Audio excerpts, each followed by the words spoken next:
ritrovati nei nostri studi e a tutti voi un buon lunedì di Pasquetta, davvero gli auguri perché le cose davvero riescano a risolversi nel migliore dei modi. Noi intanto continuiamo a essere presenti tutti i giorni per darvi gli aggiornamenti, per darvi tutte le informazioni che riguardano questa emergenza coronavirus. E allora cominciamo proprio dalla tabella che puntualmente viene divulgata da azienda zero, quindi tutti i dati che sono stati aggiornati alle 8 di questa mattina. Allora vediamola assieme.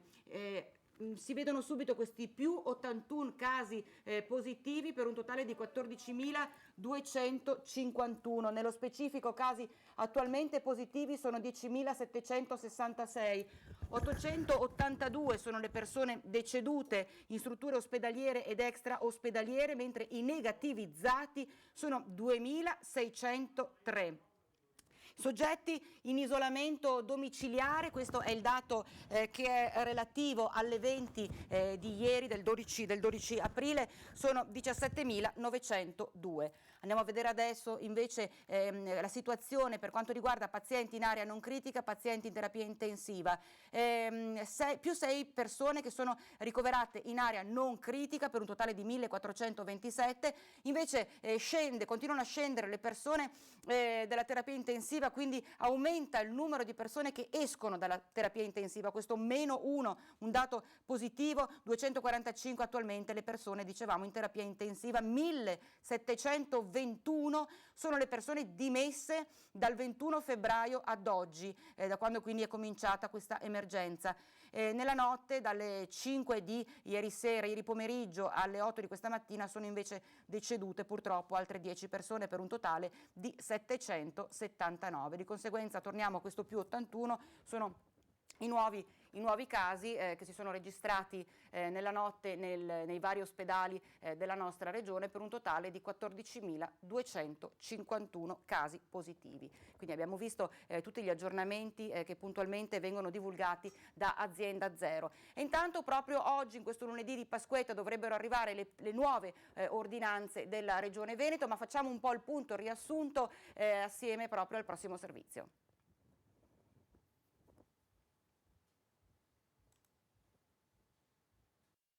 La tragedia, l'emergenza non è conclusa.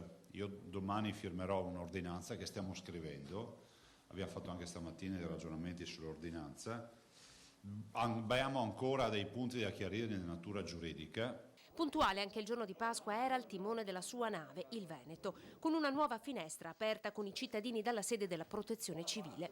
L'annuncio, quello tanto atteso, è che domani verrà firmata e resa nota una nuova ordinanza nella quale però non potranno trovare risposte le domande di alcuni imprenditori del territorio. Voglio ricordarvi che l'apertura delle imprese non compete alla Regione, non è uno scaricabarile, dico che non compete, lo dico perché è giusto chiarire questo aspetto, perché tanti mi chiedono ma quali imprese aprirà martedì mattina? La Regione non può aprire nessuna impresa e non può aprire le scuole. Torna a chiedere di non abbassare la guardia, mettendo a capo del suo esercito proprio i giovani, che insieme agli anziani stanno pagando maggiormente questo isolamento. A loro chiedo di continuare questa battaglia, magari non gli chiederemo più di farla chiusi nella cameretta o sul terrazzino di casa, però che siano loro i nostri portabandiera della lotta contro il coronavirus. Uno sforzo che sta pagando, e lo dicono i numeri che Zaia torna a mettere nero su bianco. 18.356 sono ad oggi le persone in isolamento, delle quali 14.077 positive al Covid. Numeri che il Veneto è fino ad oggi riuscito a gestire con una razionalizzazione e riorganizzazione degli ospedali, ma anche con una politica nuova di deospedalizzazione dei malati. Lo conferma uno studio dell'Università Cattolica del Sacro Cuore, secondo il quale il Veneto ha ricoverato il 20% dei positivi quando la Lombardia ne accoglieva almeno il 50%, e lo stare a casa avrebbe ridotto il contagio del 45%. Vi ricordo che in Veneto noi non abbiamo mai messo nelle condizioni i nostri medici, e ve lo sottolineo, di dover decidere. Ve lo ricordate che ve l'ho detto il primo giorno? La battaglia sarà persa quando mi sentirò dire da un medico che ha dovuto decidere tra un anziano o un cronico e uno che non è cronico.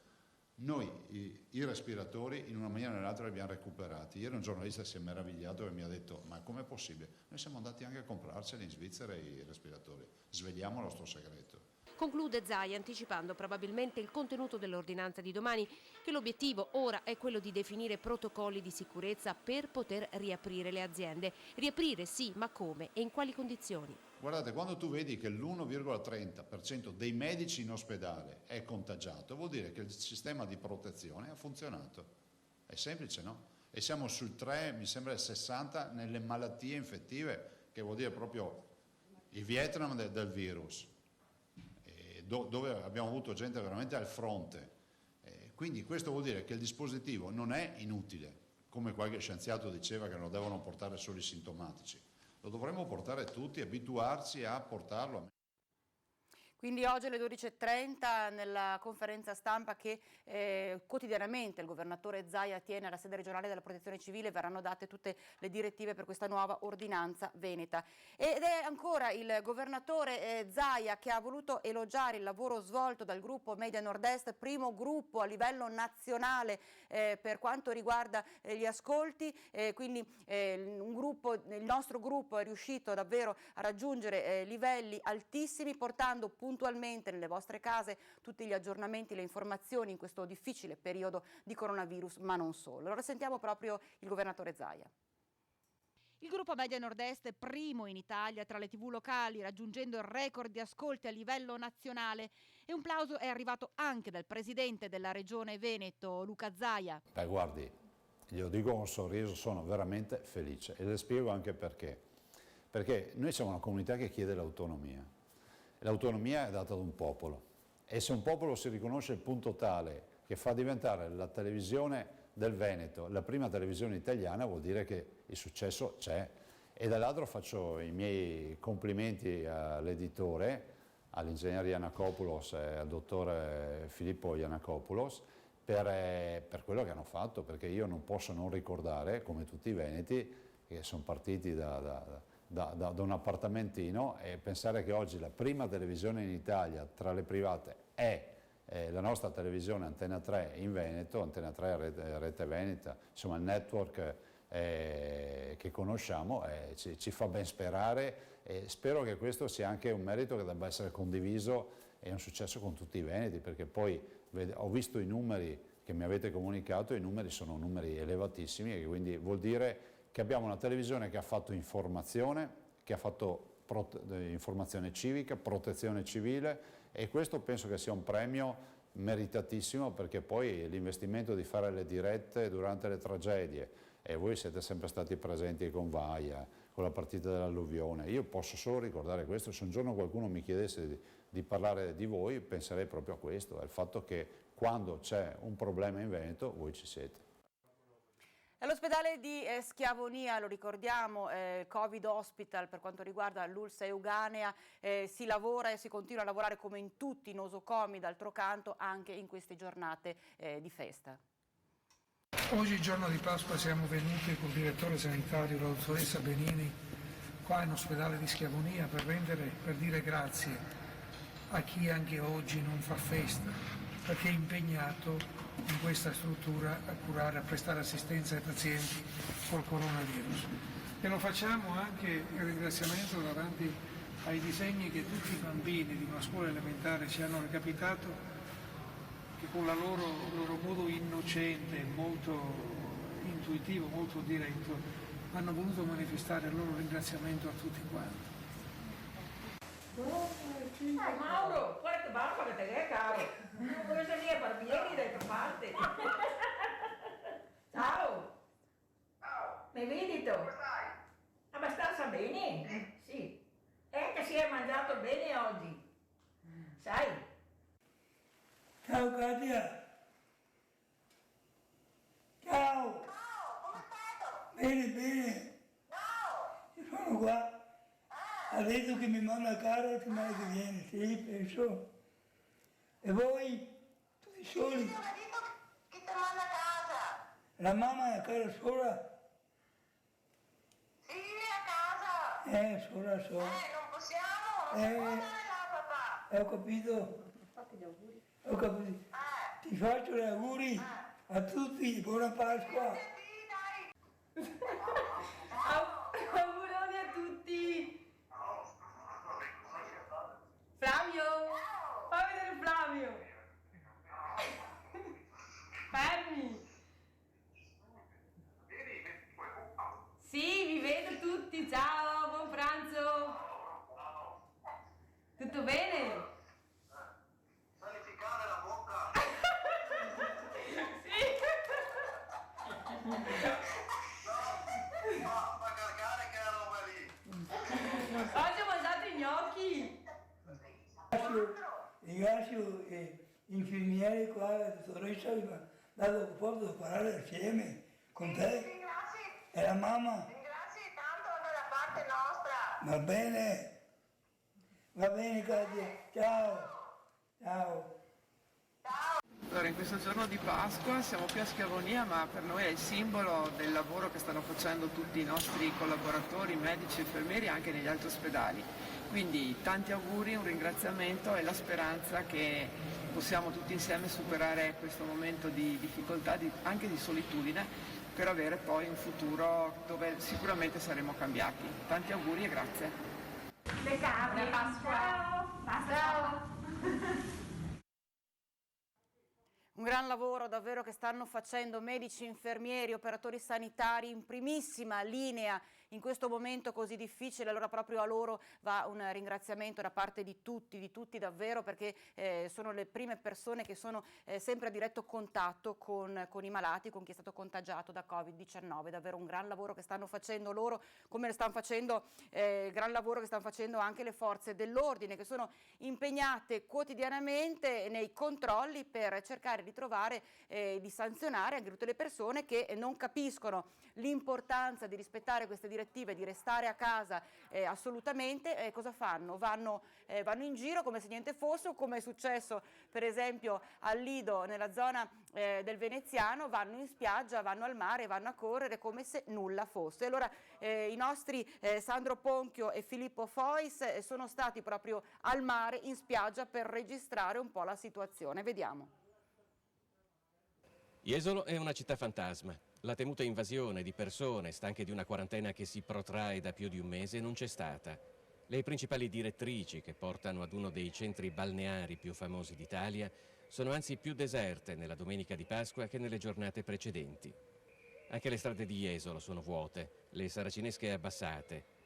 I locali, che oggi sarebbero stati affollatissimi, sono chiusi. I pochissimi passanti indossano la mascherina. Il silenzio è quasi assoluto. Via Baffile alle mie spalle, la strada principale di Jesolo, poi attraversa piazza Mazzini per proseguire. Come vedete anche in piazza Mazzini il silenzio è totale, tutto è chiuso, pochissimi passanti, praticamente nessuno. Probabilmente mai nella sua storia Jesolo ha conosciuto una condizione del genere. In spiaggia si sentono solo le onde del mare e il verso di qualche gabbiano. Anche le ruspe sono ferme oggi. La spiaggia attende immobile l'arrivo di una stagione turistica che mai come quest'anno si annuncia incerta. Non solo non c'è una data di riapertura sicura, ma il dubbio rimane persino tra gli addetti ai lavori su come sarà quel giorno la risposta di chi una volta sceglieva Jesolo per trascorrere le sue vacanze. Fa impressione davvero vedere la spiaggia e soprattutto la città di Jesolo così deserta. Da una parte è vero, fa impressione. Dall'altra però fa capire che fortunatamente tante persone stanno recependo questo messaggio fondamentale per cercare di limitare il contagio, ovvero quello di restare a casa. Intanto in Duomo si è svolta la Santa Messa di Pasqua anche a Treviso, e presenti c'erano la prefetta Laganà e il sindaco Conte. Seduti al primo banco della cattedrale, a distanza, il prefetto Maria Rosaria Laganà e il sindaco di Treviso Mario Conte. Una Pasqua di restrizioni, spesso difficili da comprendere, da accettare, dice Laganà, ma i primi risultati si vedono ed è essenziale, ancor più a Pasqua e Pasquetta, non infrangere le regole. Io credo che ci sia la necessità proprio in questi giorni da parte di ciascuno di noi di un grande senso di responsabilità per non vanificare gli sforzi fatti e soprattutto per rendere il giusto onore a coloro che stanno lavorando tanto negli ospedali, ma non solo, per farsi carico di quelle che sono le esigenze delle persone in difficoltà. È anche un ricordo commosso tutti coloro che non ci sono più. Feste che molti trascorrono in solitudine, anche chi riveste cariche pubbliche. Siamo tutti lontani dalle nostre famiglie, chi ha un ruolo nelle istituzioni, conosco tanti, abbiamo fatto questa scelta necessaria ma anche accettata di buon grado di rimanere nei posti di lavoro per riprendere subito poi i nostri impegni appena passata anche la Pasquetta, e credo che sia un messaggio importante che deve rinnovare appunto quello che è il senso di fiducia nelle istituzioni. Nessuna tregua anche per i sindaci che Conte, primo cittadino e presidente ANCI, ha rappresentato in Duomo. Stanno combattendo veramente H24, hanno perso le ore di sonno proprio perché hanno il pensiero della comunità, del bilancio comunale, dei bilanci familiari, delle proprie aziende, dei propri negozi, e quindi hanno un ruolo davvero complicato di sostenere anche moralmente la propria comunità. Io colgo l'occasione per rivolgere a tutti coloro che sono a casa e ci stanno ascoltando veramente un augurio di una ripartenza di grande serenità e soprattutto di grande salute per tutti. Sono convinto che ne usciremo presto da questo tunnel, da questo incubo, e ne usciremo sicuramente migliori. Ne usciremo migliori, questa è la convinzione del sindaco di Treviso Mario Conte, nonché presidente, lo vogliamo ricordare, dell'ANCI Veneto, e un forte messaggio è stato quello che ha lanciato proprio durante la Santa Messa Pasquale il vescovo Monsignor Tomasi. Hanno portato via il Signore dal sepolcro e non sappiamo dove lo hanno posto. La disperazione di Maria Maddalena, che corre dagli apostoli gridando che il corpo di Gesù non c'è più, è la stessa di figli, mogli, mariti che in questi mesi hanno dovuto lasciare andare i propri cari senza poterli accompagnare. Esordisce così nell'omelia della Messa di Pasqua Monsignor Tomasi in un Duomo senza fedeli. Non sappiamo dove l'hanno messo, può voler dire anche non sappiamo com'è morto, non potevamo esserci. Non lo abbiamo salutato con il nostro pianto, con il nostro cammino insieme. Ma il miracolo della resurrezione, l'atto di fede compiuto dagli apostoli, è quello che il vescovo invita i trevigiani a fare nella loro quotidianità di oggi. Il misurare il nostro passo su quello degli ultimi, la capacità di sognare insieme un mondo più bello e più giusto, e la voglia e la disponibilità insieme a costruirlo, non sono soltanto illusioni, pii desideri di una quarantena che ci lascia allibiti, no. Vuol dire che tutto questo è possibile. Allora ricominciamo ogni giorno e oggi di nuovo a credere a questo bene che è in noi perché Lui ha vinto la morte. Risulta quasi contraddittorio con il periodo che stiamo vivendo l'annuncio della Pasqua. Invece no, è più necessario, perché qui adesso scopriamo che il Signore mette nei nostri cuori tanta forza, tanto bene, tanta bontà. Dobbiamo solo continuare ad arrenderci a Lui e a far vivere questa bontà. Sottolinea l'importanza del servire, ricorda il vescovo che chiunque nel compiere il bene è un ministro dell'amore di Dio. Se servi, sei ministro di Dio, sei operatore di bene, sei angelo per tante persone. E piccoli servizi, mantenere la pace in un condominio, andare a fare la spesa a qualcuno, fare una telefonata, stare a casa anche se vorrei uscire per aiutare i medici, gli infermieri, gli ospedali, le forze dell'ordine. Ecco, questo è servizio e tutti abbiamo bisogno di tutti. Infine il messaggio accorato ai fedeli della diocesi. Non abbiate paura perché il Signore è con voi, vi dà la forza, non vi lascia da soli, davvero. Non abbiate paura, Cristo è veramente risorto. Che bel messaggio, non abbiate paura, tutti abbiamo bisogno di tutti, sono le parole del vescovo Monsignor Tomasi. Ci fermiamo per qualche minuto e torniamo subito dopo la pausa.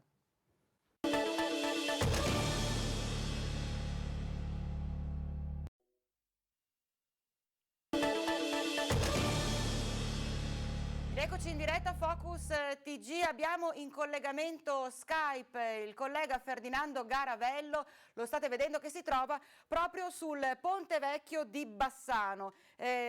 Tutto fermo Ferdinando, i lavori sono fermi e non c'è nessuno in questo lunedì di Pasquetta. Buongiorno Vanessa, buongiorno anche ai nostri telespettatori. Vedete, questa è la situazione da luogo simbolo di Bassano del Grappa, siamo sul ponte vecchio, il ponte degli Alpini, chiamiamolo come vogliamo, un monumento nazionale importantissimo che in un'altra occasione, in un'altra Pasquetta sarebbe preso d'assalto letteralmente dai turisti, dai visitatori, e invece la situazione è quella che vedete. Ora mi muovo lentamente per farvi vedere. Questo è il ponte di Bassano nel giorno di Pasquetta. Dietro di me c'è il Brenta che scorre. Adesso mi muovo lentamente in modo tale che la connessione non abbia problemi, ma vedete anche la parte alta del Brenta, vedete le passeggiate dove magari le persone nel giorno di Pasquetta si affollavano per stare un po' in compagnia, non c'è nessuno, non ci sono nemmeno automobili in giro. Io finora ho trovato un'auto, un residente che portava fuori il cane, un esercente che era venuto a controllare al volo la sua attività, ma poi basta. È una situazione davvero incredibile. Ci eravamo abituati a vedere di tutto in questo periodo di quarantena, di isolamento, di lockdown, ma vedere Bassano a Pasquetta così è veramente strano. Certo è che però è vero, è stranissimo vedere la città e soprattutto il monumento nazionale senza alcuna persona. Però è anche un dato positivo questo, Ferdinando, perché vuol dire che la gente ha recepito il forte messaggio che viene continuamente lanciato e viene lanciato anche attraverso le nostre telecamere di restare a casa. Diventa fondamentale, l'abbiamo detto, lo continua anche a ripetere il Presidente Zaia e tutti gli amministratori, sindaci e quant'altro, l'importanza di restare a casa per cercare di limitare al massimo il contagio. Assolutamente, dobbiamo ricordare anche che proprio oggi e anche ieri, spero che avremo i dati prima possibile,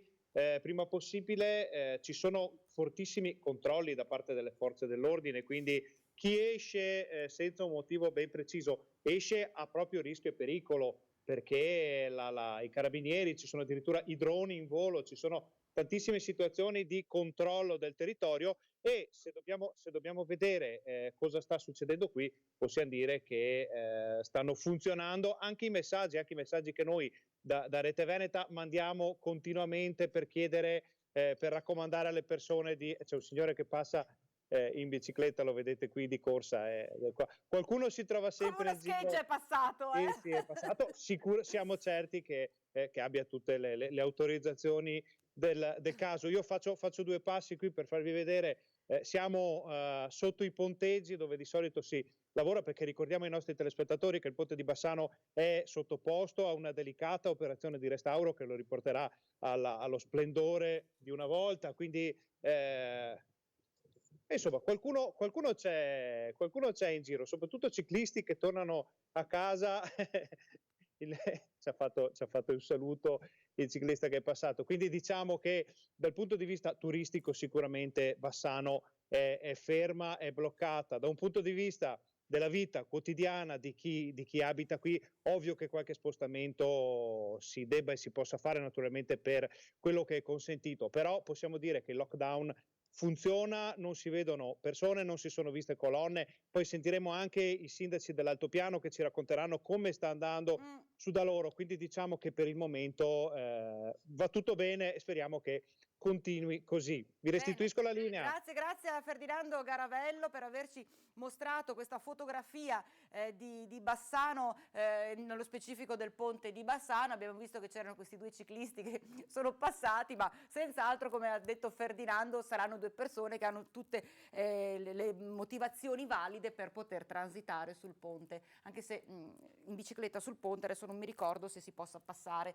mi pare che si debba accompagnare a mano la bicicletta, ma questi sono altri discorsi. E allora, tanti messaggi video che ci state girando al numero 340 32 18 806, allora vediamone assieme qualcuno.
abbiamo visto anche questo trenino del signor Mario con gli auguri e il messaggio andrà tutto bene. Adesso invece voglio mostrarvi un video che ha realizzato il papà di Leonardo, questo bimbo che ci spiega le regole in questo, appunto da rispettare in questo momento così difficile. Allora vediamolo assieme.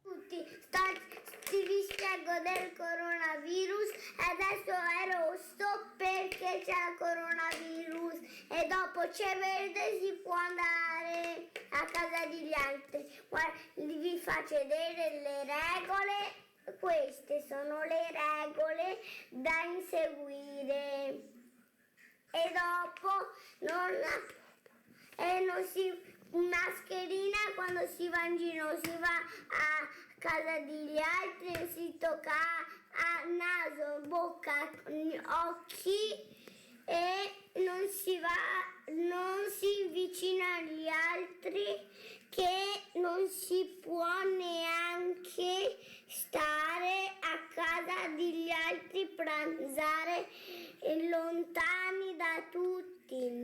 E dopo non prendetelo, se avete sintomatici state a casa, andate a ricoverarvi e un mascherina subito, ciao! Insomma, questo bambino ha spiegato tutto perfettamente e sappiamo tra l'altro, anche lo stesso Zaia l'ha ricordato in tante occasioni, quanto i bambini siano molto ligi, forse molto più ligi degli adulti, rispettano le regole, abbiamo sentito non si mette in contatto con altre persone, non si va a mangiare a casa degli altri, non ci si trova con gli altri, non ci si tocca occhi, naso, bocca con le mani, si indossa la mascherina, insomma abbiamo sentito che Leonardo ha spiegato in maniera molto chiara, segno che ha capito molto bene com'è la situazione e quindi un plauso va soprattutto ai genitori di Leonardo che hanno saputo spiegare e far capire al bambino l'importanza del rispetto di queste regole.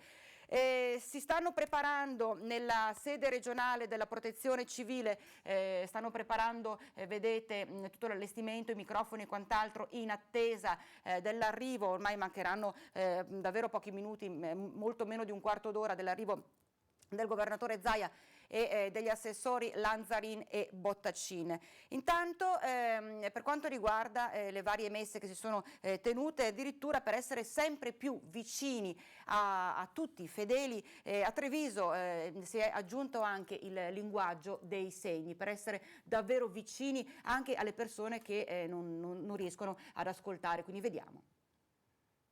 Cosa si prova a raccontare la messa di Resurrezione, la messa di Pasqua ai non udenti?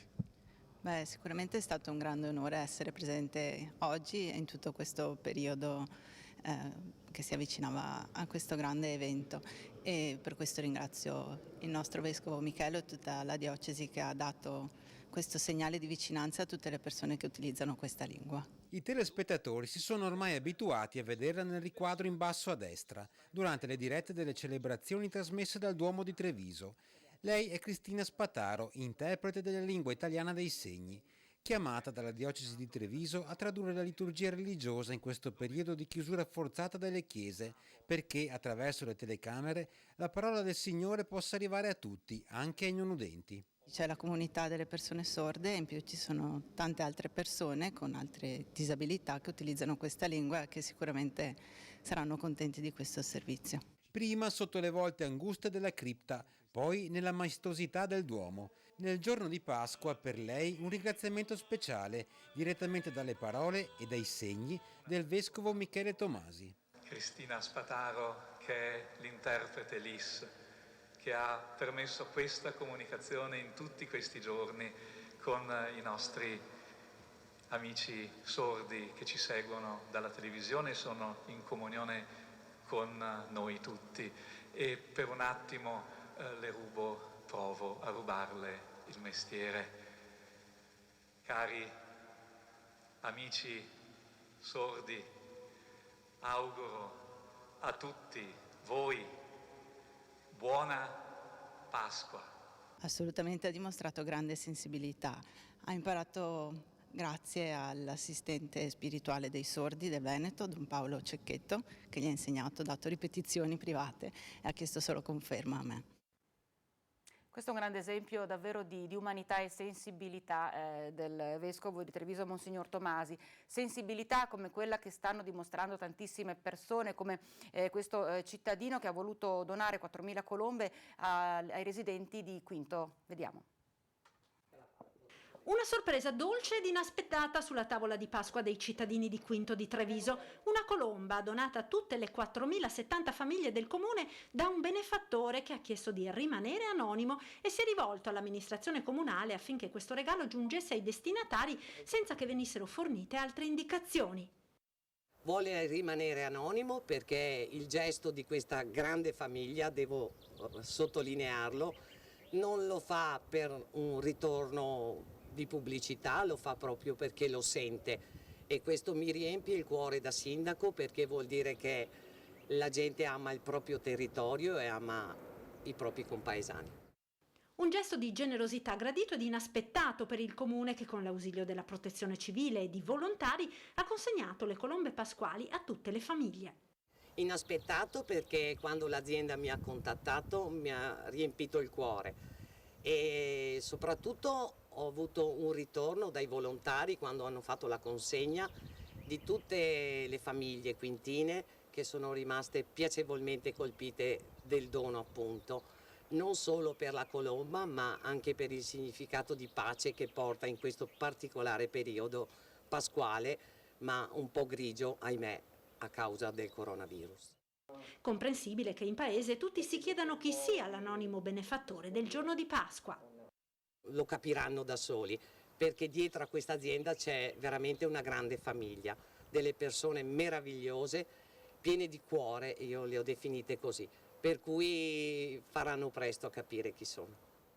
D'altro canto questo è soltanto uno dei tantissimi esempi che si stanno dimostrando giorno dopo giorno davvero un po' in tutto il Veneto, di persone che cercano in tutte le maniere come possono di aiutare il prossimo, e questa è una gran cosa, è davvero una gran riscoperta, ecco, dell'essere generosi e solidali soprattutto.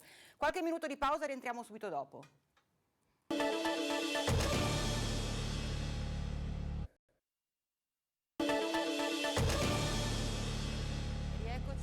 Diretta in attesa dell'arrivo del governatore Zaia, ormai mancano davvero pochi minuti. Parliamo della situazione del Prosecco, delle colline del Trevigiano in questo momento di emergenza. Anche se è vero che un viticoltore non può chiudere la serranda domani e dire riapriamo tra 2 mesi, perché come vedete qui ci sono le vigne e queste devono essere lavorate e devono essere lavorate al meglio. Ma allo stesso tempo l'agricoltore è abituato a combattere con quelle che sono le insidie della natura. Dalle grandinate alla siccità, l'agricoltore conosce la crisi sempre più spesso scatenata dalla forza della natura, e così ogni difficoltà nel tempo è diventata un'occasione per imparare a superarla. Oggi il vino di qualità sta pagando questa crisi, quella della pandemia, con ristoranti ed enoteche chiusi, vendite annullate a livello mondiale. Probabilmente oggi ci sono le aziende che hanno la necessità di arrivare direttamente in casa, perché ripeto, comunque i vini di qualità per la più grande maggioranza venivano venduti nelle enoteche e quindi anche nei ristoranti di qualità. È difficile che, anche se è vero che ci sono dei corner dedicati, che nella grande distribuzione ci sia del vino e che questo venga acquistato in maniera prorompente. Un momento allora per ripensare anche al ruolo dei consorzi del Prosecco, ipotizzando che si possano attivare strumenti nuovi per sostenere soprattutto le piccole aziende del vino che da sole non ce la farebbero, magari anche con la vendita online. Penso sia fondamentale quello di ripensare al ruolo dei consorzi, non solo come arma di tutela e di difesa, ma come arma di promozione veramente molto molto importante. Dal Prosecco all'Amarone, il destino dei grandi vini veneti è nelle mani delle scelte strategiche che i produttori potranno fare non soltanto adesso nella contingenza, ma anche nel lungo periodo. Obiettivamente anche per tutto quello che riguarda il settore della viticoltura è una situazione molto molto difficile. Continuano ad arrivare i vostri messaggi 340 3218 806. Voglio ricordare ancora una volta, inviateci messaggi, inviateci video, inviateci fotografie, non telefonate, non fate chiamate però, perché non vi risponderà nessuno, di conseguenza questo numero è dedicato soltanto ai messaggi, video e fotografie. Allora ne approfitto per leggerne qualcuno, sono davvero tanti, quindi io dico sempre sempre, perdonatemi se non riuscirò a leggerli tutti, le leggerò più possibile, ma tutti purtroppo sono talmente tanti che è impossibile. Buongiorno, sono Nada Pivatto da Tombolo e siamo in provincia di Padova. Oggi, lunedì di Pasquetta, mio papà Adriano compie 78 anni. Tanti auguri papi, ti voglio bene. E Nada ci chiede di mandare questo forte augurio al papà perché dice siamo a soli 4 chilometri di distanza ma non possiamo festeggiarlo assieme. Grazie per tutte le informazioni corrette che ci date sempre. Quindi allora davvero tanti auguri al papà della nostra telespettatrice, al papà Adriano, per i suoi 78 anni, davvero un buon compleanno anche da parte di tutti noi. Ancora, signor Presidente Zaia, continui così, a tutta la mia ammirazione, buona Pasqua, anche se in ritardo. Senz'altro il governatore accetterà di buon grado gli auguri che arrivano, anche se arrivano un giorno di ritardo, non va mai male, assolutamente. Siamo a proposito in attesa dell'arrivo, ormai manca pochissimo, del Presidente Zaia, vedete tutto quanto è ormai disposto e allestito, quindi proprio questione di attimi. E noi intanto continuiamo a leggere i messaggi. Buona Pasquetta, un grazie di cuore per la diretta delle messe del Patriarca di Venezia. Questa nostra telespettatrice lo definisce un vero balsamo per il cuore. Allora vediamo l'assessora Lanzarin che ha preso posto, l'assessore Bottacin anche lui si trova accanto ed ecco il governatore Zaia. Vi lascio. Ma anche saremo, va che fa massa corrente. Grazie signora. Buongiorno. Grazie, buongiorno a tutti e buona Pasquetta. E grazie per essere qui, per continuare ad essere così temerari, e quindi riusciamo sempre a farli vedere. Per favore i giornalisti presenti, grazie mille. Meritano giustizia visto e considerato il sacrificio che stanno facendo. Eccoli qua, grazie. Poi ci sono di quelli che arrivano dal più vicino, dal più distante. Buongiorno, bene, grazie. Allora guardate, un saluto a tutti quelli che sono collegati nelle dirette, un saluto a voi, un saluto veramente, un augurio di buona Pasquetta da parte nostra a tutti i cittadini. Entriamo nel vivo. Allora, abbiamo passato i 203.000, immagino che questa settimana avremo anche dei bei risultati sui tamponi, visto e considerato che il professor Crisanti, come vi ho già detto, mi ha confermato che la macchina funziona. Stamattina peraltro in videoconferenza con il Dipartimento della Protezione Civile Nazionale abbiamo dato anche disponibilità a sentire il professor Crisanti e il dottor Rigoli per tutto il tema professor Crisanti ovviamente per il tema dei reattivi fai da te, no? Quindi fatti in house, e dall'altro il dottor Rigoli come coordinatore delle microbiologie degli ospedali del Veneto per quello che riguarda il tampone, come ci dice lui, provando a ragionare con la soluzione salina. I casi in isolamento sono 17.902 e i positivi dei 17.000 sono 14.251. I ricoverati sono 1.427. Abbiamo qualche unità in più, se non ricordo male sono 3 in più, 4 in più, una roba del genere, però sono 1.427 che in questo momento occupano 1.427 letti negli ospedali del Veneto. Le terapie intensive sono 245, quindi 245 terapie intensive oltre a quelle ordinarie occupati da pazienti coronavirus. 6 meno 1 in terapia. Meno 1 in terapia e più 6 tra i ricoveri. I morti sono negli ospedali 779,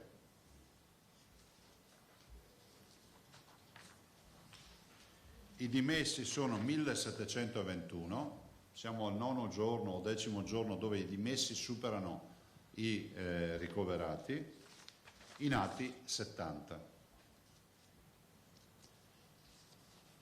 Allora, brevi e semplici considerazioni. Abbiamo lavorato sti giorni per l'ordinanza.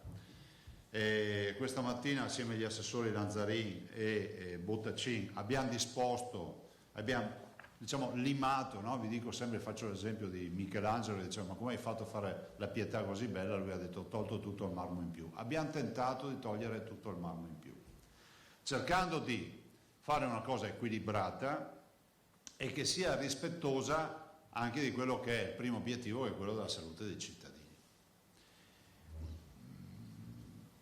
Voglio ricordare in premessa che aprire o chiudere aziende non compete alla Regione. Lo dico perché molti cittadini ci hanno chiesto mai i lavori edili, nelle case, altre parti. Non compete a noi. Deve essere chiaro che aprire e chiudere aziende non compete a noi. Non ve lo dico, siccome qua c'è sempre qualcuno poi che ogni roba che dico fa una polemica. Non lo dico per far polemica, lo dico perché se mi scrivete, me lo chiedete, e soprattutto oggi la firma l'ordinanza, qualcuno magari pensa, beh, Zaia adesso può decidere di aprire, di liberarsi o quant'altre robe. Noi abbiamo un decreto del Presidente del Consiglio dei Ministri che è stato fatto 3 giorni fa, e quello a ricaduta ci permette semplicemente di fare delle azioni. Allora, prima preghiera ai cittadini. Mettetevi ben seduti e capite una roba che è fondamentale, che ci diciamo guardandoci virtualmente nelle paglie degli occhi. L'emergenza non è finita. L'ordinanza mi impone di dire, seppur magari, come si può dire, concessoria sotto alcuni aspetti relativi alla libertà dei cittadini, mi impone di dire che non deve essere vissuta come la fine dell'emergenza. Non lo è neanche l'ordinanza, però non vorrei che qualcuno pensasse, beh, Zaia firma un'ordinanza, vuol dire che è finita. No, non è finita. Abbiamo 245 persone in terapia intensiva, ve lo ripeto, e ne abbiamo la bellezza di non 1, 2 o 3, ma 1427 in ospedale. Allora guardateli bene questi numeri. Sono chiari, no? 1427 e 245. Se questi non scendono, o peggio ancora si alzano, bisogna andare giù pesanti un'altra volta. Quindi questi qua saranno i nostri elementi di lettura. Me li metto via questi 2 fogli. O scendono, ma non debbono mai alzarsi, ma devono scendere. Perché vi dico questo? Perché la prima cura al coronavirus, ve l'ho detto 1 miliardo di volte, siamo noi. È una bella sfida capire cosa voglia dire questo. Vuol dire che i nostri comportamenti irresponsabili aumentano la diffusione del virus e magari se non sei, come si può dire, una categoria a rischio, magari ti puoi beccare la febbre, puoi farti una polmonite, puoi avere un po' di guai, ma non è detto che tu possa avere solo un po' di guai a prescindere dal fatto che tu sia o non sia categoria a rischio. Ma di certo è che il nostro comportamento irresponsabile fa finire in terapia intensiva o peggio ancora porta alla morte qualcuno che non può permettersi di essere contagiato. Quindi quando vi viene la tentazione pensate sempre che c'è qualcuno che potrebbe perire, morire a causa della nostra o della vostra tentazione. Sono parole dure ma sono chiare. I veneti sono un popolo eccezionale, lo hanno dimostrato, qui abbiamo i dati delle percorrenze, abbiamo tutti i dati dei tracciati con le celle telefoniche, quindi non dei singoli spostamenti ma delle masse, e ne viene fuori insomma che abbiamo ridotto gli spostamenti di 4.644.000, cioè del 50%. Adesso voi capite, qualcuno si è offeso perché ho detto non esiste più il lockdown.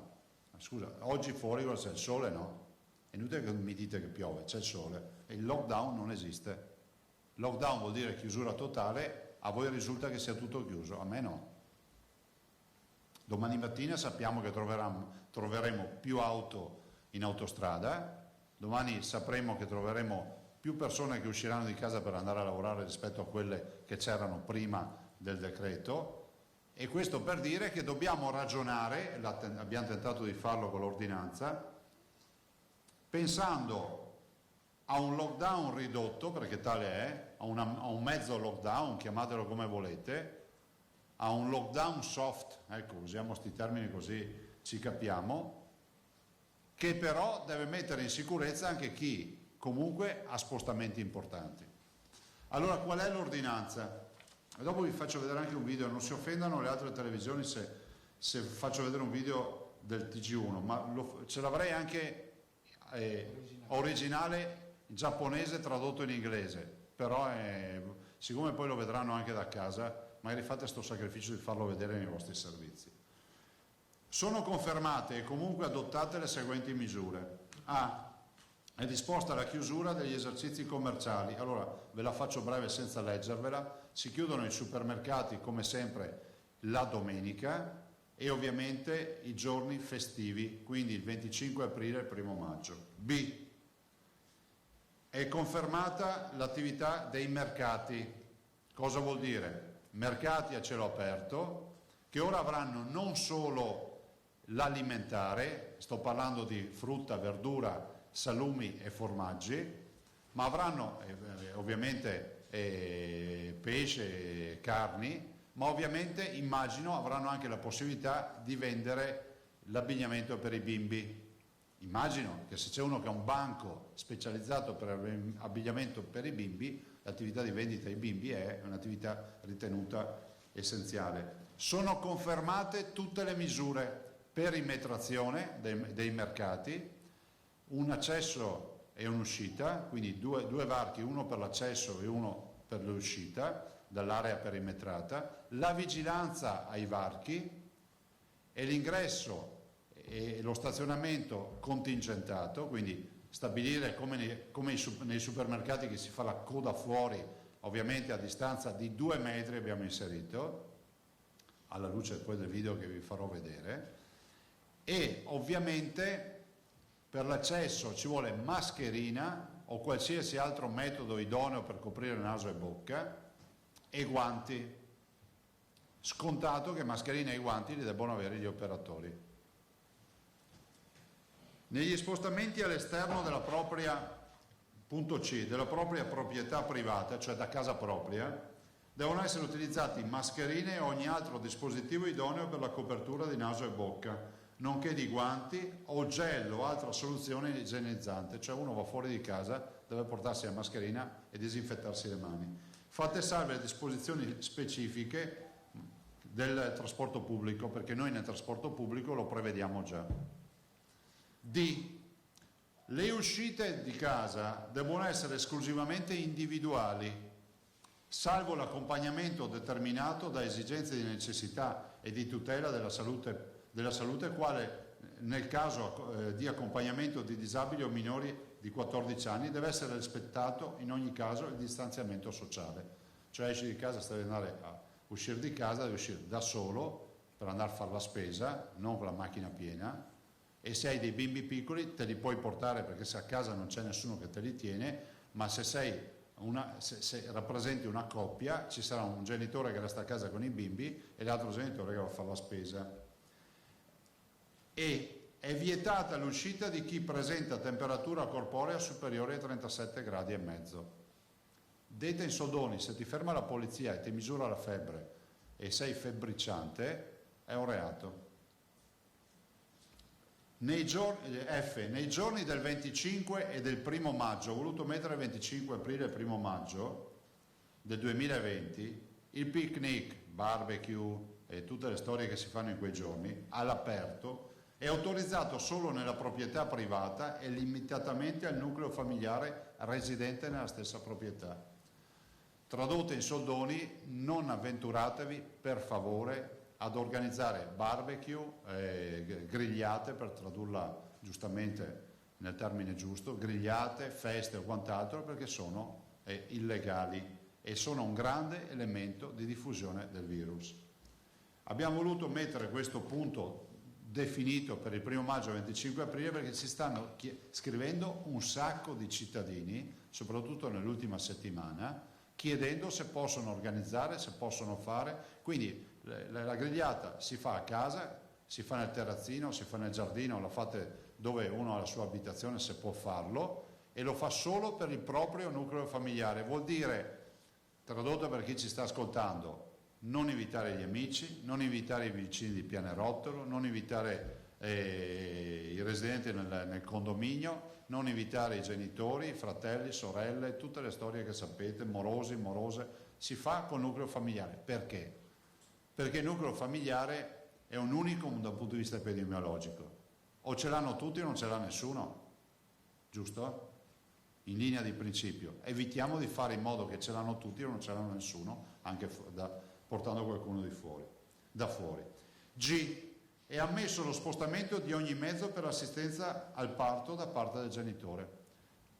Abbiamo risolto un problema che si era creato con i DPCM, cioè siccome per andare ad assistere al parto del proprio partner non è un motivo indifferibile contemplato nei DPCM, noi diciamo che uno può prendere l'auto e andare in ospedale a vedere che nasca suo figlio. Punto. H. L'attività motoria è individuale, occhio, è individuale e deve svolgersi in prossimità della propria abitazione. Ho tolto i 200 metri, questo è un atto di grande fiducia. Io so che i veneti, e mi rivolgo ai ragazzi, sono assolutamente performanti. L'appello io lo faccio sempre ai giovani perché sono il nostro faro, sono davanti al convoglio, ci sono loro. Allora, togliere i 200 metri vuol dire che 201 va bene, 202 va bene, 203, ma no 4 km, 5 km. Cioè, bisogna avere, la legge dice, in prossimità della propria abitazione. Dobbiamo utilizzare buon senso e si esce in maniera individuale, purché comunque nel rispetto della distanza di almeno 2 metri, poi vi spiego perché, da ogni altra persona, fatto salvo il rispetto della disposizione di cui all'articolo C.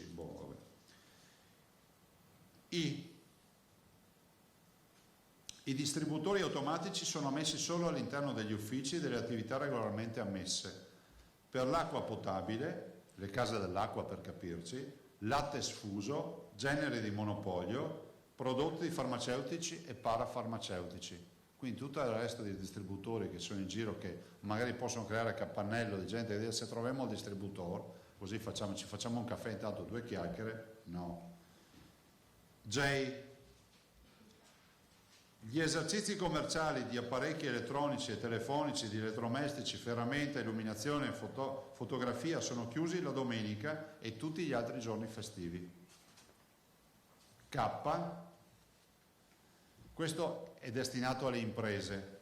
È un po' lungo, però ve lo leggo e capite qual è la filosofia. In tutti i punti vendita e commercializzazione regolarmente ammessi, sia nell'area esterna di attesa ai fini dell'ingresso nei locali chiusi, sia nei locali chiusi, sia nelle aree di vendita completamente all'aperto, con prelievo o meno di prodotti da parte dei compratori, devono essere rispettate da tutti i presenti le misure di distanziamento di almeno 2 metri, l'utilizzo di guanti e mascherine e comunque garantendo copertura di naso e bocca anche con altri mezzi idonei.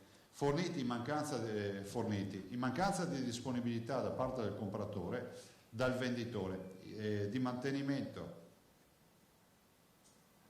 Questo ricorda il mantenimento di un unico accesso contingentato per gli ingressi. Quindi, questo riguarda i supermercati. Allora, evito di leggerlo tutto. Nei supermercati si fa la coda fuori, 2 metri di distanza, mascherina, guanti. In caso assoluto proprio di impossibilità di trovare i guanti, gel igienizzante che trovate anche all'ingresso dei supermercati, molti supermercati mettono anche i guanti. Dentro nel supermercato non ci si toglie i guanti, si continua con i guanti, mascherina si continua a tenere. Io so che dico robe banali, ma fidatevi che va bene dirlo. La mascherina non serve perché si sta in coda fuori, ma serve perché poi si andrà anche dentro e ovviamente tutti gli operatori dovranno essere bardati con mascherine, guanti e tutte le cose che sapete. L. È ammessa l'attività economica anche di somministrazione di alimenti e bevande svolta esclusivamente mediante consegna a domicilio. Quindi si conferma la consegna a domicilio dei ristoranti o dei bar, dei bar che producono aperitivi, finger food per gli aperitivi, non so, robe del genere. M. Tutte le attività produttive ammesse, industriali, commerciali, sia al dettaglio che all'ingrosso, e di servizi, incluse quelle bancarie e assicurative, devono essere, devono essere espletate nel rispetto per i dipendenti del protocollo condiviso. Ecco, diciamo che in tutte le attività, ve la traduco, si deve applicare l'accordo fatto con le parti sociali. E quindi scrivo anche in questo punto M che le Spisal da domani mattina continueranno e incentiveranno i controlli, cioè è fondamentale che siano messi in sicurezza i lavoratori e che questa sicurezza passi attraverso tutte le categorie di attività aperte, banche e assicurazioni comprese. Nelle attività bancarie, nello specifico, compresa quella esercitata da Poste Italiane SPA e quella assicurativa e degli studi professionali, e in ogni caso ove sia possibile, sia previsto l'accesso da parte dei clienti e fornitori. L'accesso della clientela dei fornitori deve essere programmata mediante, scusate io salto un po' non è che leggo male, che sto saltando righe. L'accesso della clientela e dei fornitori deve essere programmata mediante appuntamento. E cosa diciamo? Che diciamo che nelle poste, nelle banche, dai professionisti, dal commercialista, dagli assicuratori eccetera, incentiviamo il fatto che si vada su appuntamento evitando di creare degli ammassamenti magari nelle sale di attesa. In ogni caso devono essere utilizzate da operatori delle strutture e terzi mascherine e guanti, ogni altro dispositivo idoneo a garantire la copertura di naso e bocca e l'igiene delle mani quali prodotti igienizzanti deve essere attuata l'efficace sanificazione dei locali. Ve lo dico perché ci sono arrivate anche ad esempio delle segnalazioni che in alcuni sportelli bancari i lavoratori non possono utilizzare la mascherina perché qualcuno è andato a dire che la mascherina nelle banche non è prevista. Adesso la prevediamo noi, così togliamo il dubbio a tutti. Punto P. In tutte le attività economiche e sociali è raccomandato il controllo da parte dei responsabili dell'attività della temperatura corporea dei presenti, con l'obbligo poi dico quella, ne ho saltata una. E con l'obbligo di allontanamento di coloro che presentano la temperatura corporea superiore a 37,5. Cioè in tutte le aziende va misurata la temperatura, se c'è sopra 37,5 il lavoratore deve essere ovviamente messo in riposo e in isolamento fiduciario a casa. Il punto O che ho saltato, ma poi avete tutto voi, cioè non preoccupatevi. La vendita al dettaglio di vestiti per bambini e neonati, nonché l'attività di librerie e cartolerie è ammessa nei negozi esclusivamente dedicati. Perché qua ci hanno chiesto tutti, ma io vendo le scarpine nel megastore che vende scarpe. No. E altre robe del genere. Sulla base di titolo anteriore al 21/2/2020. Quindi tutti quelli che erano autorizzati in via esclusiva prima del 21 febbraio, che è il giorno d'inizio della vicenda dell'emergenza coronavirus, possono aprire in via che vendono solo quei prodotti. Alla vendita di 3 prodotti ed è consentita in 2 giorni alla settimana, non tutta la settimana, 2 giorni, esclusa ovviamente le domeniche, i festivi e i prefestivi. Punto Q, sto terminando, è ammesso lo spostamento con ogni mezzo per il conferimento dei rifiuti agli idonei centri di raccolta differenziata, i cosiddetti ecocentri o CERD, comunali più vicini alla residenza. Quindi siccome ci sarà un'attività, magari qualcuno a casa al giardino, robe, porta via il verde, e anche alla luce del fatto che noi abbiamo autorizzato, vi ricordo, l'attività di giardinaggio. E infatti eccola qua, punto R, è ammessa l'attività di manutenzione delle aree verdi, aree naturali, pubbliche e private, ivi comprese le aree turistiche, incluse le aree in concessione, queste sono le spiagge ragazzi per capirci in particolar modo, e di pertinenza, quali le spiagge. Esse sono consentite le opere collegate agli stati di emergenza della protezione civile, VAIA per capirci, i boschi e quelle attività che dobbiamo fare necessariamente. Vi evito la lettura, confermiamo tutta l'ordinanza è scritta qui, comunque ce l'avete raccolta, per il trasporto pubblico locale, quindi tutto il tema delle mascherine, dei guanti, dei gel, di tutto quello che sapete all'interno di treni e autobus, vaporetti e tutto quello che c'è. Domande? Prego. Presidente, buongiorno. Ciao. Dunque, per quanto riguarda gli spostamenti da casa, cioè dalla casa propria, l'obbligo dei dispositivi protettivi vale anche per le passeggiate entro Bisogna uscire con la mascherina. C'è un problema di reperibilità di guanti, l'approccio come sottolineato. Disinfezione. Non è che vi verranno a usare le mani, ma lo fate per il vostro bene, insomma. Quindi disinfezione comincia. Sì, che qualcuno non pretenda dalla polizia che gli annusi le mani. Cioè. Lo dico perché a volte capita, leggo dei verbali. Senti, anche se hai fatto appello al consenso, non è che si possa andare. Ma è con quello che si vince. Certo. Non è che si possa andare a misurare con un metro, ma insomma, prima c'erano 200 metri, adesso c'è l'area di prossimità. Un raggio massimo ragionevole. Il raggio massimo è quello del buon senso, che bisogna sgranchirsi le gambe, punto. Non andare a prepararsi per la maratona.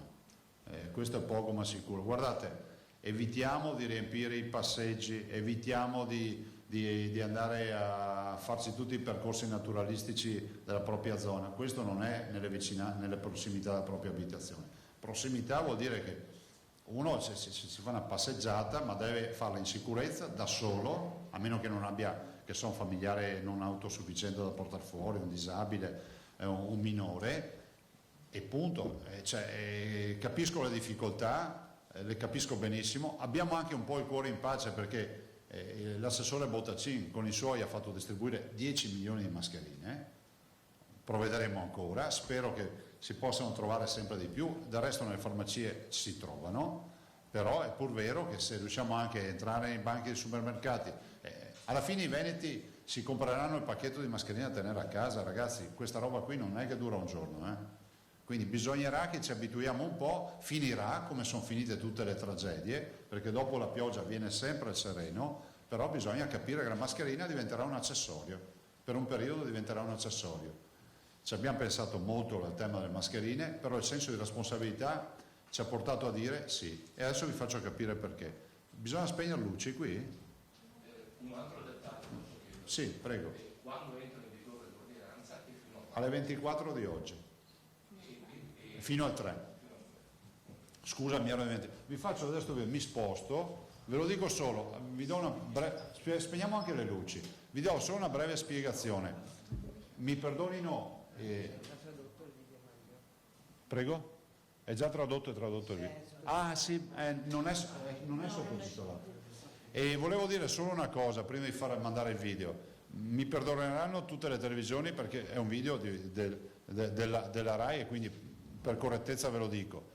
Se l'avevamo in inglese, ma fra l'altro era anche troppo lungo, loro hanno fatto un bel lavoro di riassunto. Fatelo vedere questo video stasera ai cittadini e vedetelo bene in diretta.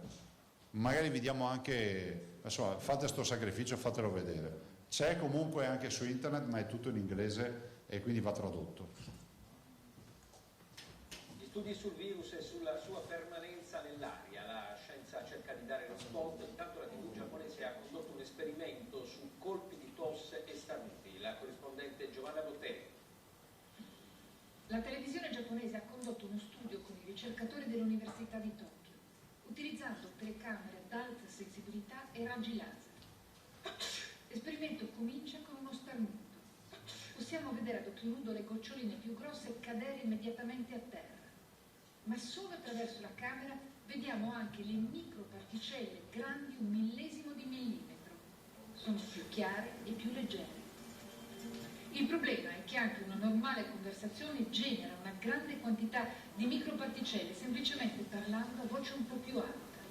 Restano sospese nell'aria, non cadono e non se ne vanno.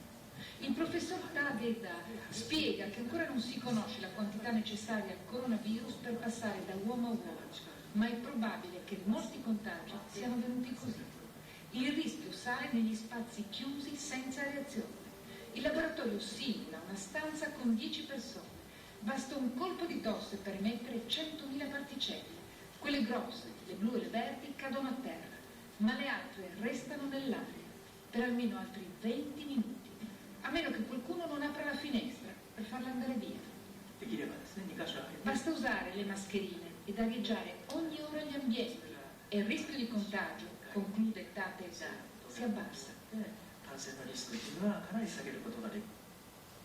Grazie. Allora avete visto, Quando si dice, grazie, quando si dice ma la temperatura influisce sul virus, e poi abbiamo il grande dibattito degli scienziati, ma il virus, la temperatura, no. Sì, ma con la temperatura si alza le finestre della casa. E questo è il vero vantaggio del virus, che noi arieggiamo le case. Pensate se fossimo in inverno e che abbiamo le case ermetiche, avete capito cosa si dice? 20 minuti le particelle resta questo aerosol. Per questo io vi dico sempre che secondo me riaprire le scuole è sbagliato e dobbiamo evitare ogni forma di aggregazione. Capite che quando vediamo questo video, ve ne avevo già parlato dell'esperienza giapponese, no? A questo ci mettete i dati nostri che ci dicono che l'1,3%, solo l'1,3% dei 10.000 medici del Veneto si sono infettati perché avevano i dispositivi, ci fa capire che la mascherina è il salvavita. E rispondiamo anche a quei scienziati che un mese fa ci dicevano che la mascherina dovevamo portare solo i sintomatici, la mascherina dovevamo portare tutti. Altre domande? Poi avete il documento, ragazzi, se non avete capito qualcosa, se no penso che il documento vi chiarisce tutto. Sì, io ne avrei un paio. Allora, Prego. prima, sia Treviso che Vigo, va bene, oltre a Bari, i report di ieri e di oggi segnano 1-0 nella colonna di nuovi casi positivi. Questo è senz'altro un buon segnale, comunque che fa ben sperare. E poi un'altra cosa, così poi lascio la parola ai colleghi. Molti telespettatori ci stanno chiedendo se qualora le scuole riaprissero a settembre si è pensato a qualche iniziativa per i ragazzi nel corso dell'estate, eventualmente anche, non lo so, sentendosi con associazioni. Un'iniziativa in che senso? Per coinvolgere un po' i ragazzi che saranno a casa. No, perché ci sono molti Nel senso che se aprono, se non chiudono, se non riaprono più fino a...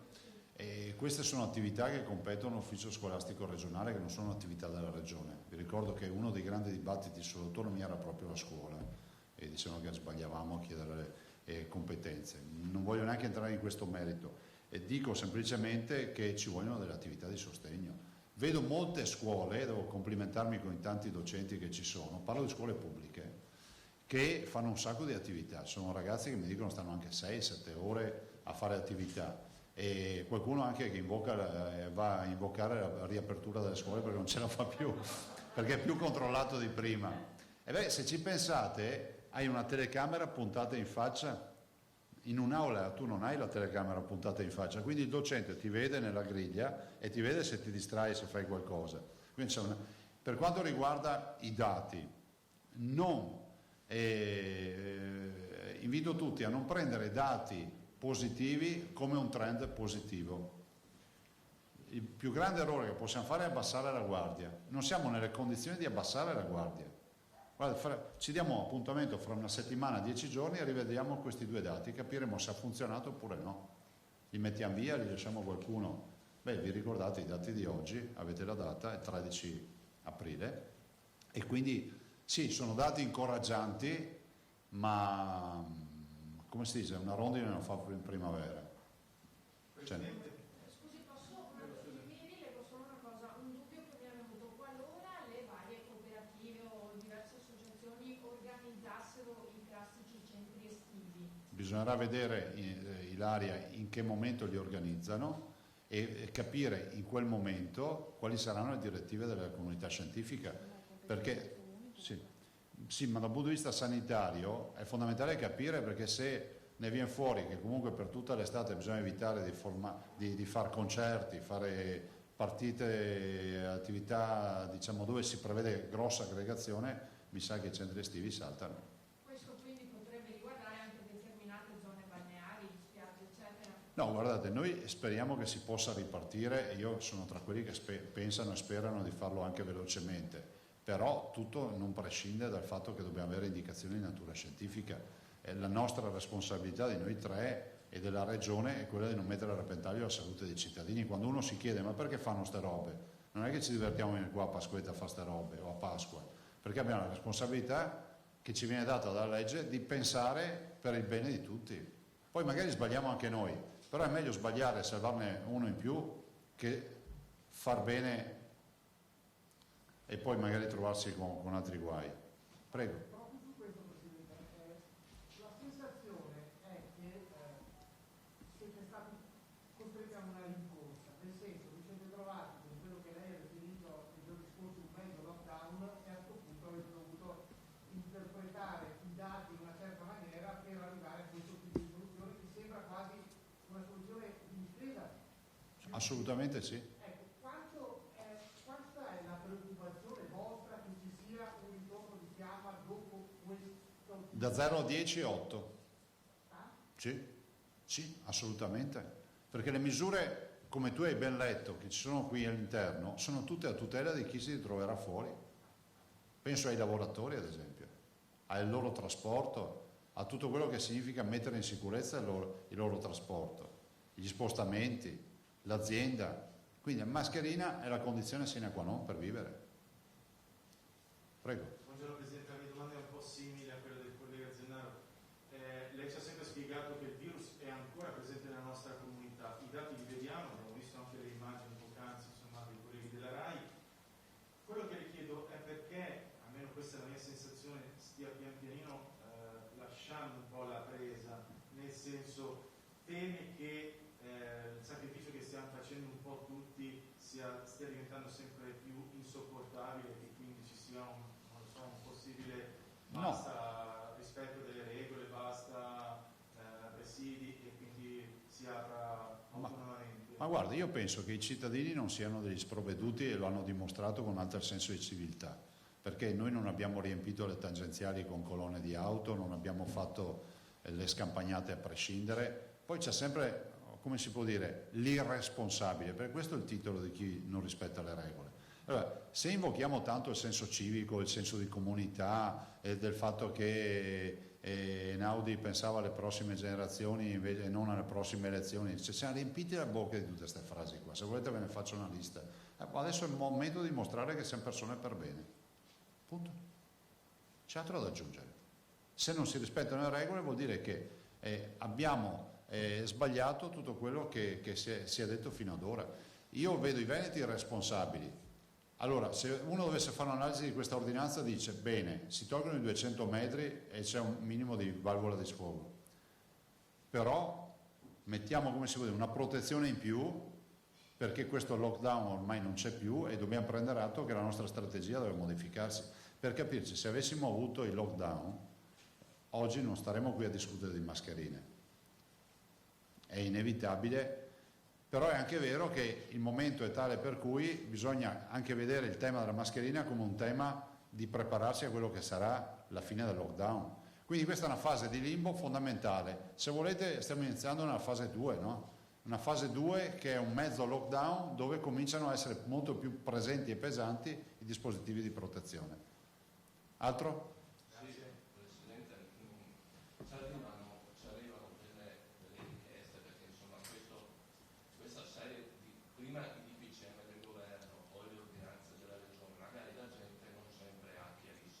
Sì. Allora, è una domanda che può sembrare superflua, ma resta confermato il divieto di mobilità che non sia legato al lavoro? Sì. La domanda non è superflua, perché qui bisogna andare proprio anche a volte nella banalità. E resta confermato tutto quello che non è lavoro, urgenze indifferibili, andare da un medico piuttosto che andare in farmacia o andare a comprare generi di primaria necessità, che sono gli alimentari, l'abbigliamento per i bambini, mi sembra sia 0-6 anni, quindi età dell'infanzia, e poi hanno messo dentro anche le librerie, ma noi le abbiamo contingentate a 2 giorni alla settimana. Quindi resta confermato, non è che uno esce di casa e va a farmi un giro, no, attenzione, no, hai fatto bene a fare questa domanda. Che segnali avete avuto dalla mobilità ieri, cioè traffico, circolazione? Abbiamo avuto un incremento del 4,43% dei movimenti in Veneto da quando c'è stato la fine del lockdown totale, no? Il lockdown totale per noi era aziende strettamente legate, diciamo al lockdown totale era ante deroghe, per capirci. Poi sono arrivate le deroghe, hanno sgonfiato il lockdown e quindi con il secondo DPCM. Prego? Solo il 4%? Sì. Il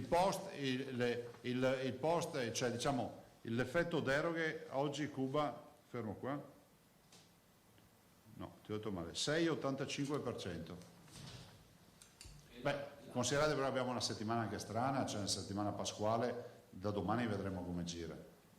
La Pasqua come è stata? Io direi ottimamente, cioè, non ditemi che avete trovato le strade piene perché vuol dire delle bugie. Quindi faccio i miei complimenti ai Veneti che ci hanno fatto fare un figurone, fra l'altro a livello nazionale come comunità, perché pensate se avessi visto i video che ho visto per altre regioni di gente incolonnata che vuole andare al mare in montagna. Quindi eccezionali i Veneti. E la Pasqua è andata bene, guarda, io ho fatto Conegliano, Marghera in andata e ritorno ieri e ho trovato un'auto.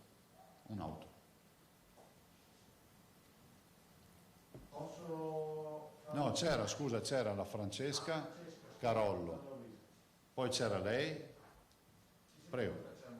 No, ma ciao. Una domanda, sempre guardando avanti, ma qui abbiamo una cosa importante in Veneto il turismo, ok? Però che adesso sta pagando un prezzo altissimo. L'idea vostra è dopo il 4 maggio di pensare di riaprire le spiagge, cioè per ipotizzare sul turismo, oppure abbiamo già dato per persa tutta la stagione? Chiaramente sempre pensando alla salute, perché è la priorità che tu ti sei posto in questi mesi. Chiaro. Ma guarda, intanto ben venga questa domanda perché saluto tutti gli operatori che sono stremati.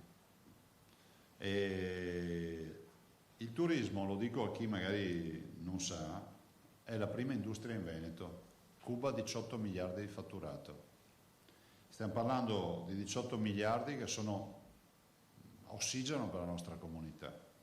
Stiamo parlando di una visibilità internazionale.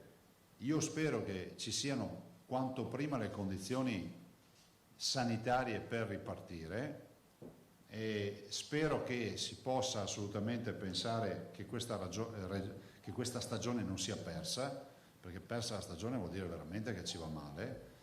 E continuo a dire, qualcuno si era indignato quando l'ho detto, no? Che bisogna fare delle campagne di promozione che non siano andare per le fiere o fare i manifesti negli aeroporti, non servono niente quelle robe lì. Bisogna dare degli opinion leader, comunemente detti influencer, lo ridico magari spiegandolo, forse qualcuno gli entra nel cervello, e significa che se tu vuoi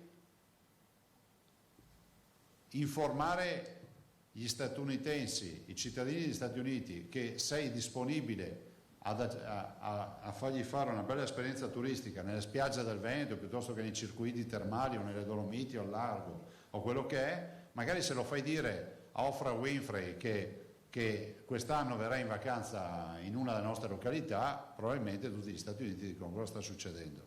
Questo è il senso degli opinion leader. A me non sembra una banalità. C'è il mondo ormai che si muove secondo questi percorsi. E ogni paese ha i suoi opinion leader riconosciuti dalla comunità. Anche noi in Italia, se ci pensate, ce li abbiamo, evito di citarli, che sono in grado di dire quest'anno vado in vacanza lì e tutti corre là. Abbiamo dei fenomeni turistici creati con questo sistema. Ne volete uno? Formentera. Uno per tutti. Seconda domanda. Sì. Sempre legato a questo, la regione ha puntato moltissimo sulle mascherine, giustamente come dispositivo di protezione, e questo sembra averci dato sempre ragione. È vero che adesso si trovano, ma comunque non ovunque hanno lo stesso prezzo. Purtroppo bisogna dire che in alcuni posti costano di più e non tutti hanno le possibilità. Certo. Allora, ci sono delle imprese che mi chiedono come poter donare alla regione, come si possono mettere. Sembra semplice, però in effetti se lo richiedono vuol dire che Guardate, una volta c'è. hai fatto bene a dirlo. Diamo un numero di telefono. Che numero diamo? 041, usate quello dell'uovo. 041 279 2863 041 279 2863. Noi accettiamo tutte le donazioni, non finiremo mai di ringraziare, anche dei dispositivi. Anche il numero verde della sala operativa. Il numero verde della sala operativa 800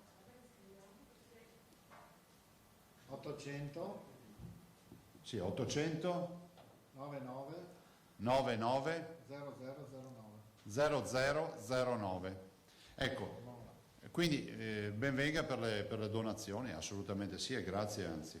Prego, aveva una domanda? Allora, pensando al dopo, pensando alle fasi 2, se c'è qualcosa che non è stato fatto e che cosa si potrebbe fare, che cosa inventi, da oggi in poi non dovrà più mancare, se qualcosa non è fatto. Beh, questa è la fase 3, no? Nel senso che dovremmo convivere con questa tragedia, torneremo alla normalità, ci siamo tornati dopo la spagnola, dopo la peste, li abbiamo letti tutti i libri di storia, no?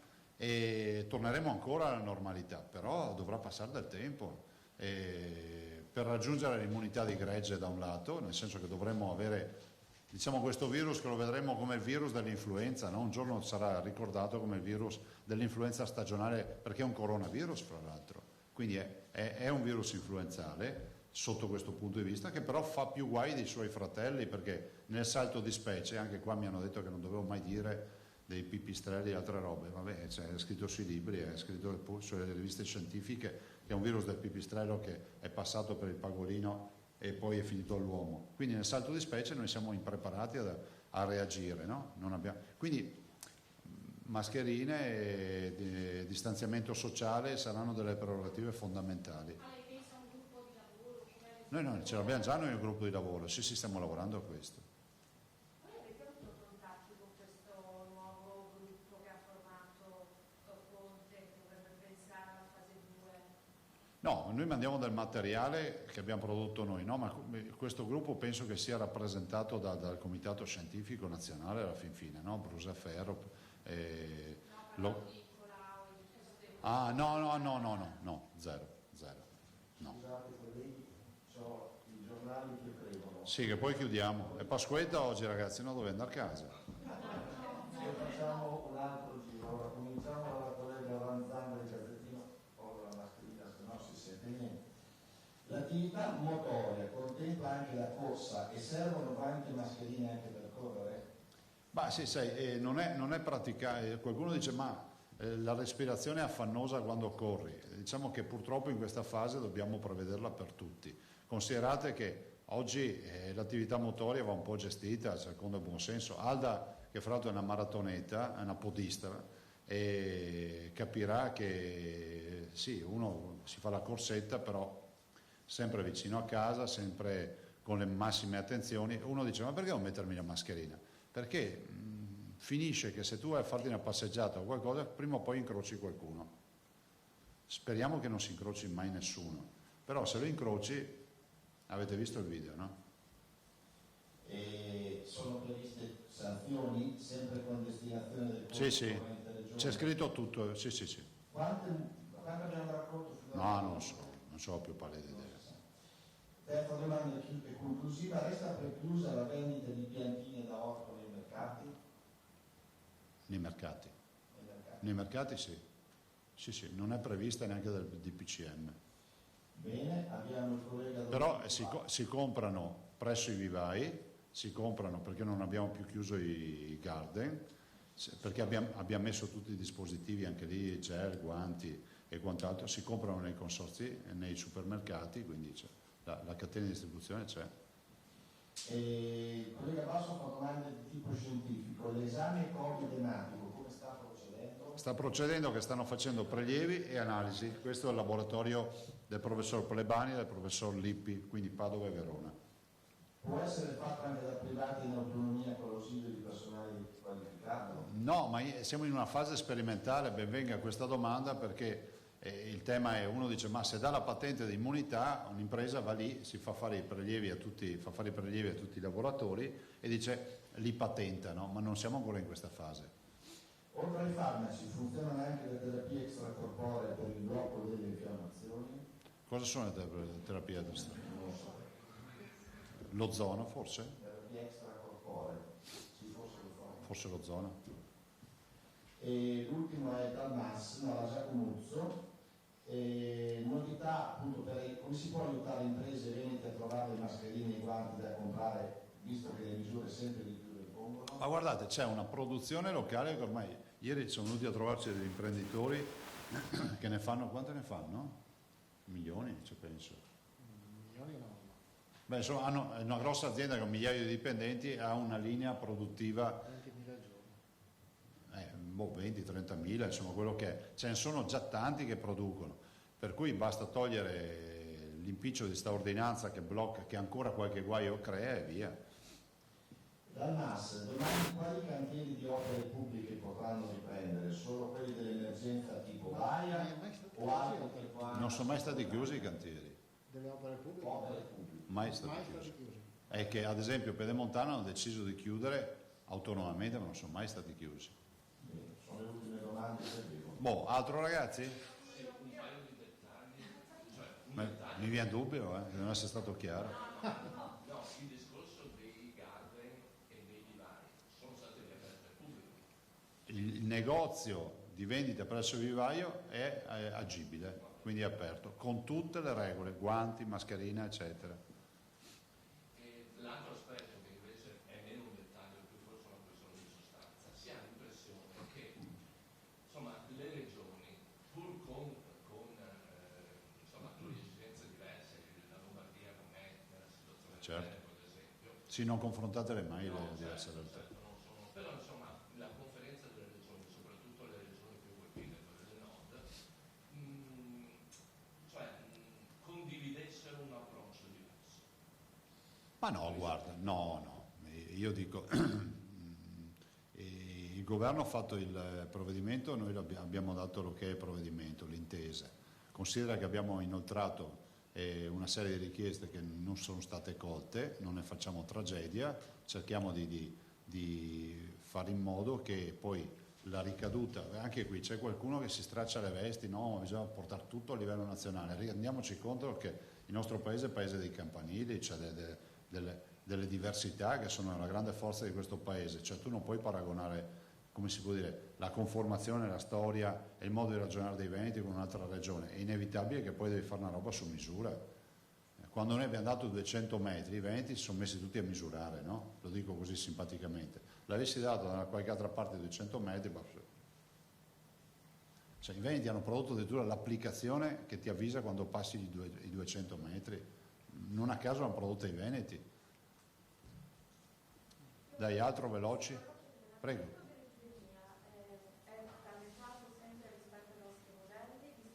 Sì, confermo questo, ma non è motivo di gioia perché è un attimo perché si inverta il trend, è già accaduto a livello internazionale. A me mi basta che resti agli atti che noi non siamo assolutamente tranquilli. Come si dice? Non dormire tranquillo, ecco. No, lo diceva militare questo. Io ho fatto l'obiettore per cui non ho mai sentito. No, volevo chiedere, c'è tanta differenza, mi sembra di capire, però anche sottolineato all'interno del Veneto, dell'approccio della regione Veneto e in quello delle altre regioni. Cioè, sembra quasi che diciamo, l'esperienza veneta in questo momento si stia allontanando dalle esperienze delle altre regioni. Non ha questa sensazione. Guarda, cioè, noi abbiamo visto la morte in faccia e la stiamo vedendo, prima roba, purtroppo. 2, ho l'impressione che alcune regioni non si rendano conto che il virus è un attimo che giri in negativo, perché vedo soprattutto in alcune regioni dove il virus è arrivato tardi rispetto alla nostra esperienza, che forse magari si spera, giustamente la speranza è uno dei sentimenti umani, si spera che non sia così aggressivo, ma credetemi, come l'abbiamo conosciuto noi, abbiamo capito che il virus non guarda in faccia a nessuno, non conosce latitudini, non conosce genere, cioè lui va. E quindi noi, ovvio che poi, avendo un bagaglio di esperienza ormai di 2 mesi, quasi 2 mesi, fai delle scelte più calibrate rispetto a chi magari come noi un mese fa o un mese e mezzo fa non sarebbe stato in grado di farlo, no? Presidente, mi conferma, a Scuola mi hanno chiesto i fioristi sempre chiusi, solo consegna a domicilio? No, l'ho appena detto prima, è aperto. Sì, fioristi aperti? Sì, perché c'è il tema della merce deteriorabile, cioè non... Si può andare? Sì. No fioreria. Ah no, sono chiuse, non sono aperte. Quindi solo consegna a domicilio, giusto? I fioristi sì, i vivai che producono... Sì, scusami, ho capito male io, scusami. Il Presidente mi chiedeva proprio se loro possono riaprire o no. Ah, il Presidente te lo chiedeva. Ah. Io direi che possiamo per oggi... Fai una domanda per gli assessori. Sì, ma ve li lascio io gli assessori. Sì. Grazie mille, buon lavoro. Ricordatevi e ricordate ai veneti che questa ordinanza viene firmata perché siamo preoccupati, non perché siamo felici dei dati. E la responsabilità, perché i due parametri ce li avete qui. Le terapie intensive e gli accessi e le persone, queste sono le persone ricoverate, queste sono le terapie intensive. Mi raccomando, è un atto di grande fiducia, ma di grandissima fiducia. Grazie e buona Pasquetta per chi la fa. Non fate barbecue con gli amici. Prima l'assessore Lanzalini, che si mette lì, ci fa la cortesia, poi l'assessore Portasini. Prego Filippo. Assessore, come stiamo andando nelle case? Allora, come abbiamo annunciato anche ieri, domani vi diamo i dati, nel senso che domani avremo i dati più o meno completati, io credo completati al 90, anche 95%, quindi con un campione insomma quasi totale, vi diamo i dati rispetto anche, quindi dopo aver fatto lo screening, quindi il tampone, essendo presente in tutte le strutture, le percentuali di quanti positivi tra gli ospiti, quanti positivi tra gli operatori, sia a livello regionale, ma ve lo diamo anche a livello di singola azienda. Ecco, l'assessore Luttacini, l'ospedale da campo del Qatar, come sta procedendo? Perché c'è anche una certa curiosità, insomma, di sapere come... L'ospedale da campo del Qatar non è ancora totalmente arrivato, sono arrivati 3 aerei a Villafranca, all'aeroporto di Villafranca. Per domani è previsto il 4º aereo, che non è ancora l'ultimo, perché ce ne sono almeno 5. Una parte del materiale è in deposito all'aeroporto di Villafranca e una parte, materassi e coperte, la parte più delicata è stata caricata su container dalla Protezione Civile del Veneto, è stata portata già nel nostro deposito della Protezione Civile. Ovviamente attendiamo gli altri 2 aerei e ripeto, uno è previsto per domani. Ma quindi pensate Schiavonia come base? Pensiamo Schiavonia al momento come base, però non è ancora stato montato perché ovviamente dobbiamo attendere che arrivi l'ospedale completo, quindi 5 aerei se non sono 6.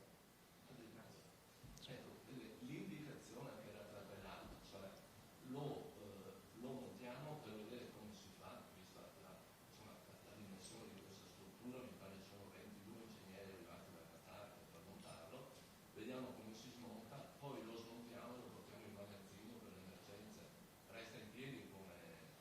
Sì, assolutamente sì, stiamo parlando di un ospedale da 5.200 metri quadri di superficie coperta che può ospitare fino a 500 posti letto, dotato di tutte le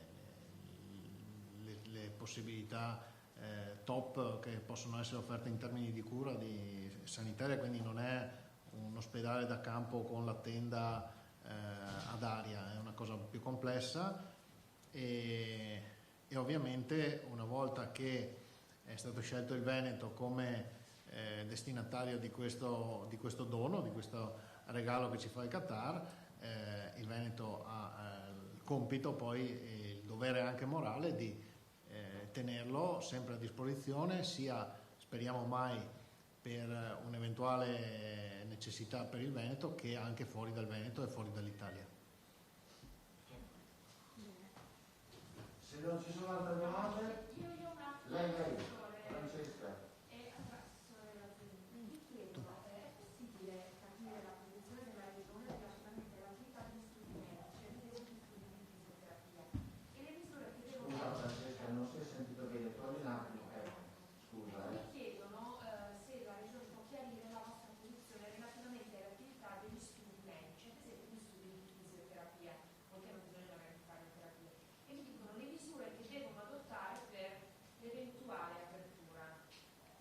Ma noi abbiamo sempre detto che se c'è un problema legato alla salute pubblica, quindi uno a casa per fare la fisioterapia, eccetera, cioè, quindi questo è un motivo giustificato di salute pubblica, quindi di malattie, insomma. Ma i centri adesso comunque possono aprire per necessità di pazienti? Ma su questo non ci siamo, devo dire la verità, non c'è un pronunciamento, ma non ci siamo pronunciati prima, c'è neanche adesso, quindi non abbiamo toccato questo argomento, non è un argomento che è stato toccato. Però il fisioterapista che deve fare la fisioterapia perché uno si è operato l'anca, la deve fare, cioè è un motivo di salute. Quindi può andare in casa, ma il paziente può andare nel centro fisioterapico con mascherine, guanti, eccetera, eccetera? Ma su questo approfondiremo allora, perché è la prima volta che ci fanno questa richiesta, quindi finora non c'era stata fatta questa richiesta, quindi approfondiremo, eventualmente domani vi sappiamo dare con più certezza, insomma, perché finora non c'era stata posta quella a domicilio, sì, però finora rispetto agli studi appunto e quindi l'apertura, perché poi anche lì ci può essere l'apertura, ma devono essere solo casi certificati, non è che, perché se uno può anche aspettare per farsi la fisioterapia, dovrebbe aspettare, quindi l'apertura deve essere per appuntamento, eventualmente casi certificati, necessità proprio perché legate a un intervento chirurgico o comunque insomma qualcosa, però l'approfondiamo eventualmente e poi vi diciamo con certezza. Cioè Francesca, tutte le attività devono essere indifferibili. Certo, chiaro. Grazie, arrivederci. Bene, si è appena conclusa, stanno proprio uscendo anche i due assessori Lanzarin e Bottaccin, la conferenza stampa puntuale nella sede regionale della Protezione Civile. Avete sentito le direttive, le nuove direttive che ha dato il governatore Zaia con l'apertura, la riapertura per 2 giorni alla settimana delle cartolibrerie e delle librerie, con l'apertura dei vivai e dei punti vendita di fiori e piante esclusivamente all'interno dei vivai, quindi le fiorerie resteranno chiuse, ci potrà essere comunque la consegna a domicilio, però i negozi dove vendono fiori, quelli restano chiusi e ci sarà la consegna semmai a domicilio. L'apertura dei negozi dove viene venduto abbigliamento per neonati e bambini 0-6 anni, però ecco, ha tenuto a precisare il governatore Zaia i punti vendita singoli, non all'interno di centri commerciali, quindi i singoli negozi che sono nelle varie città, nei vari paesi, quelle restano aperti, non all'interno di centri commerciali, quindi è sempre il solito discorso dell'assembramento. E poi adesso ha dato appunto un'ultima nota anche l'assessora Lanzarin parlando dei fisioterapisti, come altre attività che possono essere le banche e quant'altro, esclusivamente dietro appuntamento, quindi solo previo appuntamento, poi c'è ci si può recare nelle banche o negli uffici o nel caso specifico che è stato citato poco fa per una fisioterapia, ovviamente anche se magari certificata è ancora meglio, quindi se si può aspettare aspettiamo che passi questo periodo di emergenza, che vada a farsi le sedute di fisioterapia soltanto chi ha una ben precisa necessità. C'è qualche minuto di pausa e ci rivediamo subito dopo.